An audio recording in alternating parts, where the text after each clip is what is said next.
Hey there. Just a very, very short video to say that I have got a coffee date in half an hour in the square in front of my house. So I don't have to make any effort.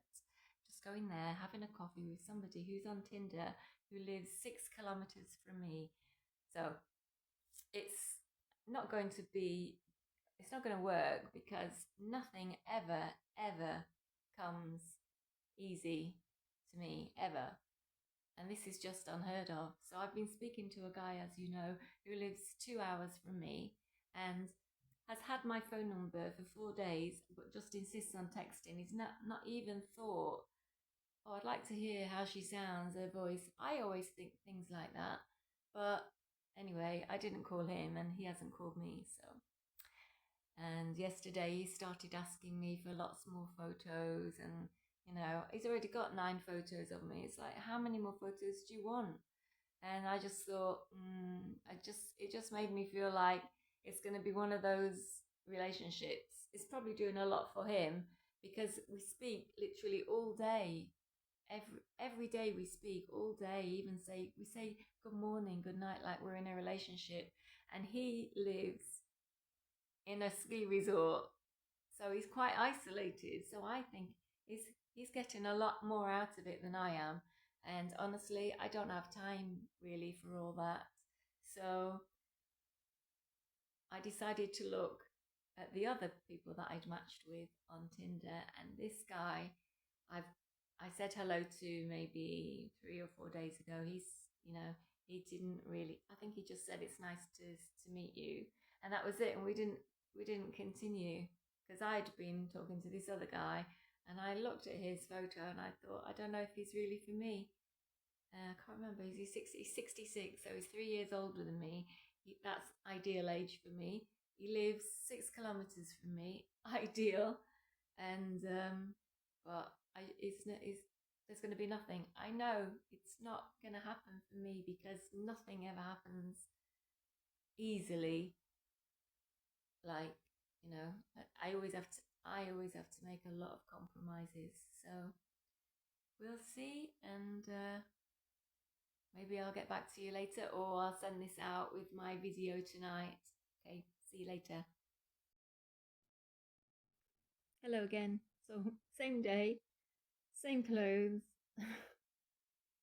I just want to, honestly, I'm not even going to have time to do anything today. Maybe just upload this video where I'm telling you about my date today.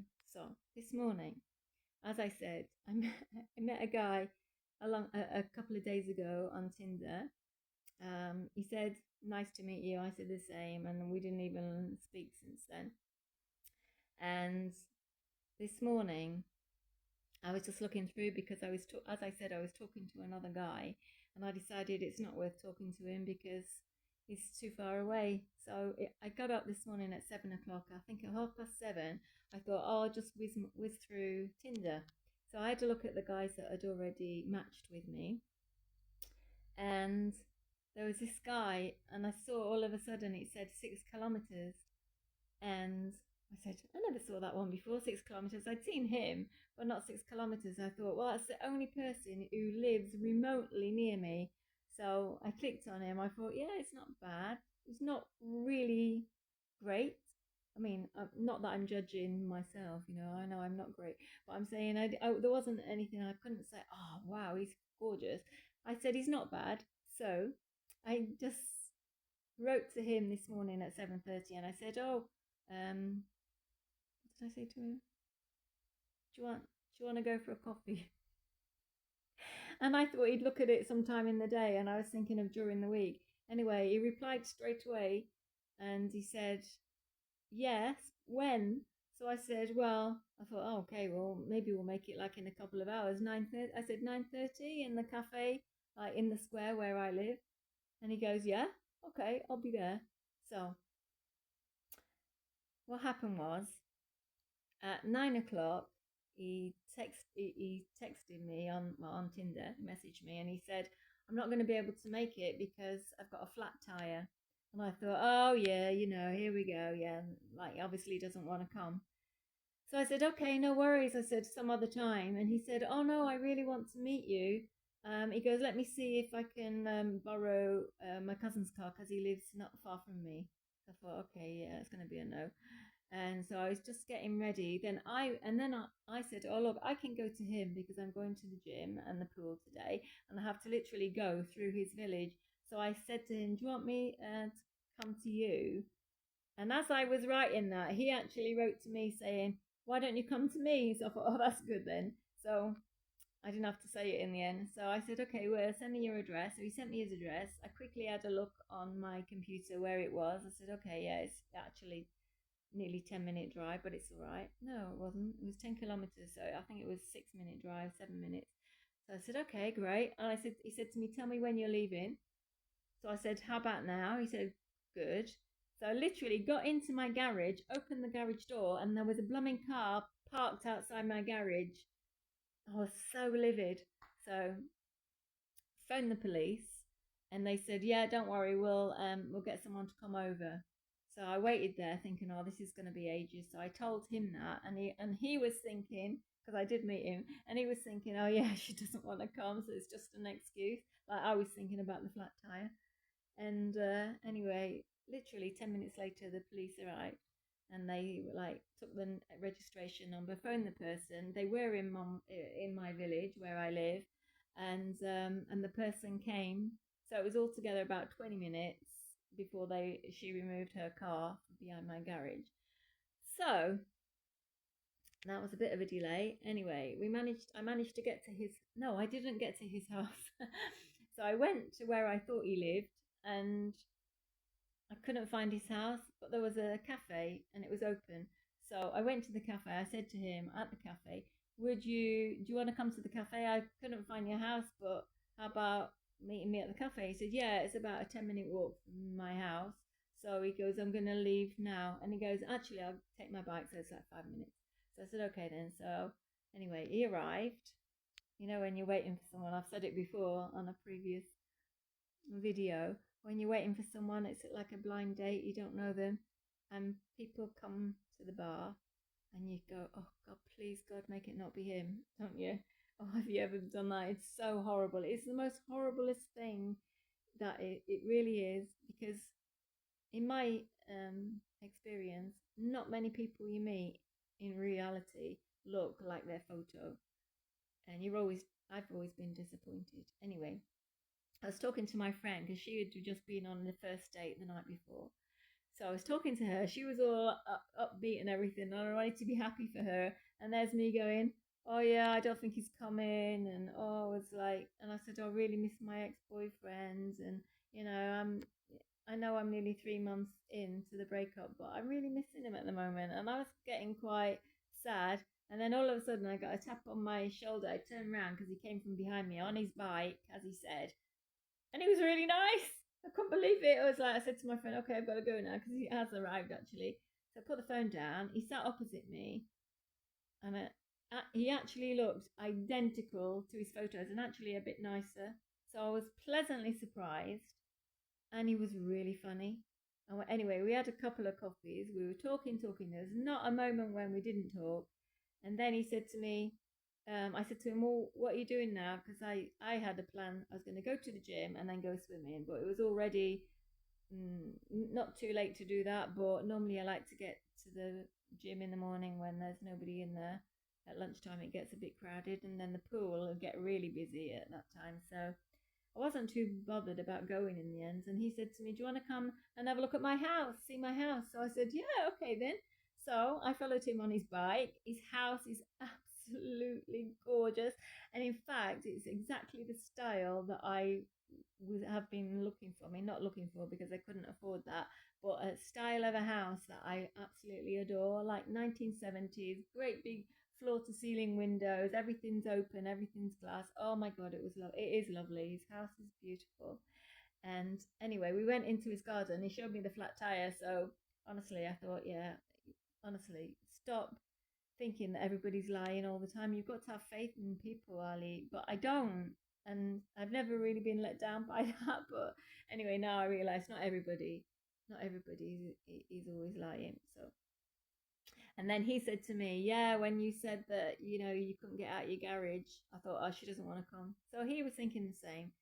And we were both pleasantly surprised. And he said to me, I'm so pleasantly surprised to meet you. He goes, and honestly, we hadn't talked. It had just been two messages backwards and forwards. Do you want to meet? Yeah, okay. And then the problem that, his car, and then me saying that I've got a problem with the garage. And that's all we'd done. We didn't even bother to, I ain't even up till now, I haven't even looked at his profile. I don't even know what he wrote. And I don't know if he looked at mine. And so we had to look around his house. He said to me, let's have a drink. Do you want a drink? So he made me, can't remember what he made me. Oh, yeah, he has matcha. He made me a matcha. And it was great. And he said, let's have a drink. And then he goes, if you want, I can invite you to lunch. We can either go to a restaurant, or we'll go to like, they call it a traiteur. Can't even remember what the English is. But someone, who prepares food, and you just take it away and heat it up at home. What is that in English? Don't remember. Anyway, so I said, let's do that, because the thought of going to a restaurant, and I was in gym clothes and everything, and it had started getting really hot again. So I said, let's just do that. And he said, yeah, okay. So we had a drink, then we went to get the food, then we came back, then we listened to some music, because he said, do you want to listen to music? And I've got a new song that I really like, and he played that. And then we listened to some music. We opened a bottle of wine. It was about 12 o'clock. And then we had like a starter. And then maybe an hour later, we had the main course. And then, honestly, I don't know where the time went, because it was about 5 o'clock. It got to 5 o'clock. We were just talking all this time. It got to 5 o'clock, and I said, do you want to go for a walk or something? Because I was getting a bit fidgety, and my back was aching a bit from sitting down. And he said, yeah, let's go for a walk. So we walked.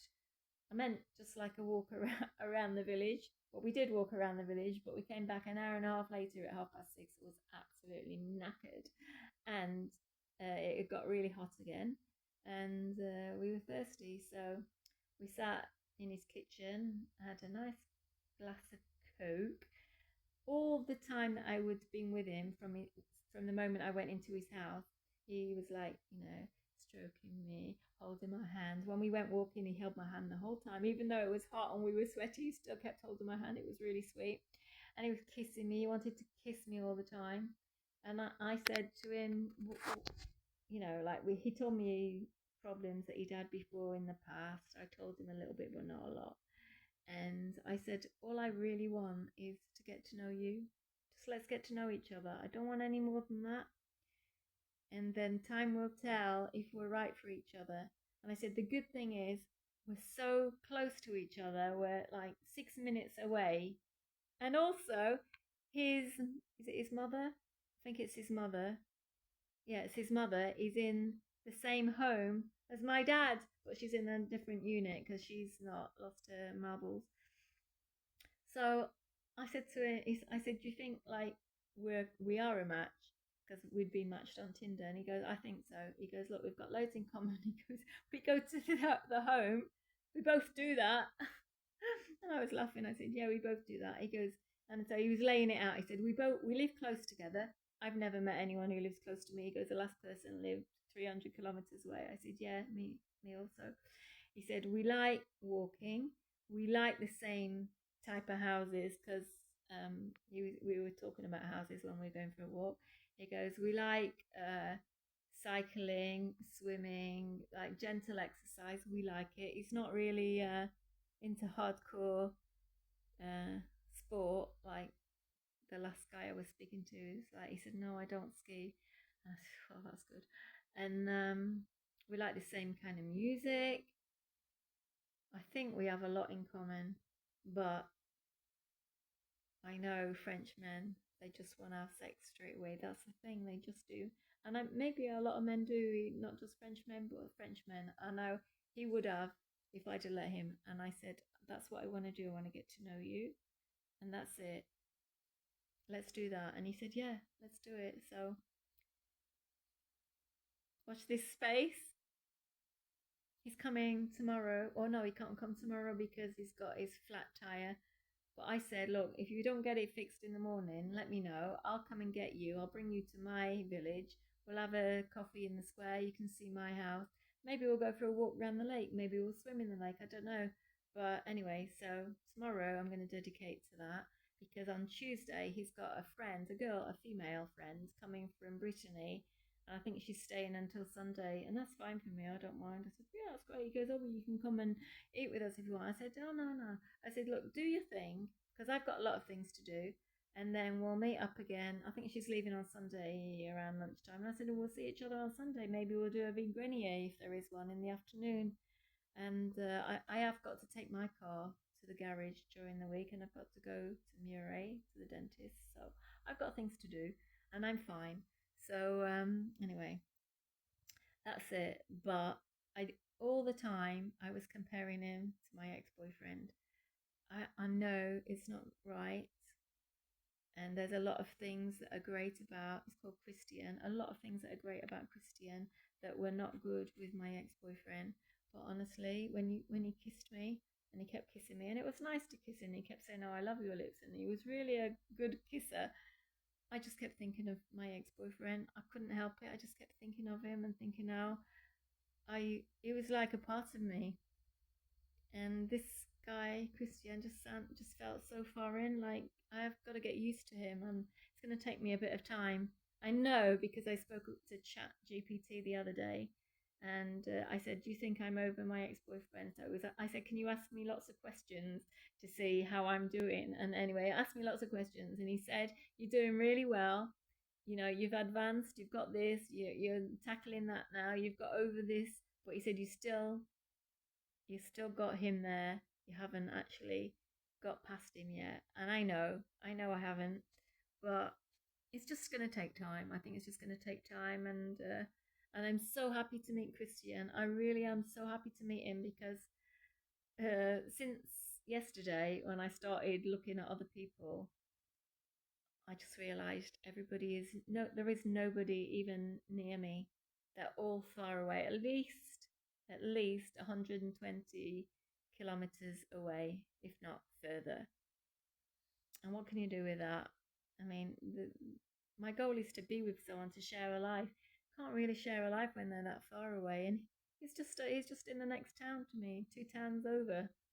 So anyway, that's my video for tonight. I'm sorry, I haven't really had time to do what I wanted to do. I wanted to make some creams and do other things, and anyway, so it's part of my reinvention. It's part of my journey. So I have to share it with you. You're the first to know. Even my best friend doesn't even know yet, because she hasn't answered the phone. So anyway, love to you all, and speak to you on the next one. Bye.